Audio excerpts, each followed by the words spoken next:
வணக்கம், வாழ்க வளமுடன். Welcome to south Indian life style. நம்ம இன்றைக்கி பார்க்க போகிறது பெருமாள் கோயில் தீர்த்தம் தான், துளசி தீர்த்தம். இதை வாங்க வீட்லேயே எப்படி செய்யலான்னு பார்க்கலாம். இது ஒரு ஆன்டிபயோட்டிக்காக இருக்கும். இப்போ என்னென்ன பொருட்கள் போட்டு அரைக்கலான்னு பார்த்துக்கலாம். ஃபஸ்ட்டு பார்த்திங்கன்னா பச்சை கற்பூரம், கிராம்பு, ஏலக்காய், ஜாவித்ரி, சுக்கு, மஞ்சள், துளசி இலை, ஜாதிக்காய் பொடி.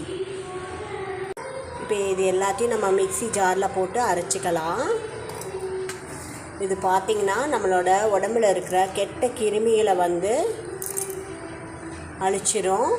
அதே மாதிரி குடலில் ஏதாவது புண்ணு இருந்தாலும் ஆற்றிடும்.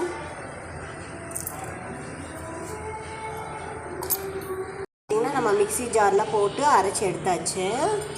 இதை நம்ம ஒரு ஜாரில் போட்டு வச்சுக்கலாம்.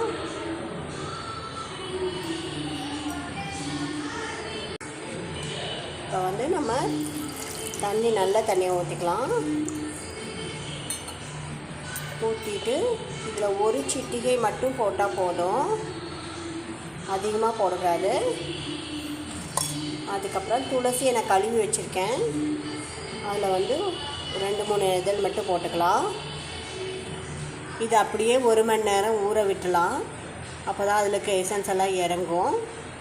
இது பார்த்திங்க அப்படின்னா நம்ம உடம்புக்கு ரொம்ப நல்லது.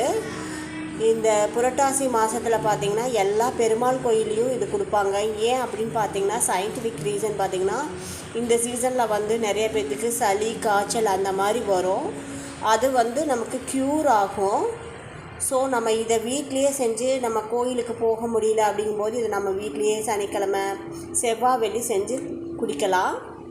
அதே மாதிரி குழந்தைங்களுக்கு கொடுக்கும்போது சளி பிடிக்காது.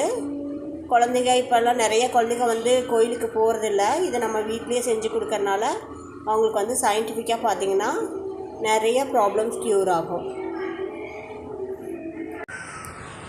இதே மாதிரி வீட்டில் செஞ்சு கொடுங்க. பிடிச்சிருந்தா சப்ஸ்கிரைப் பண்ணுங்கள். தேங்க்யூ.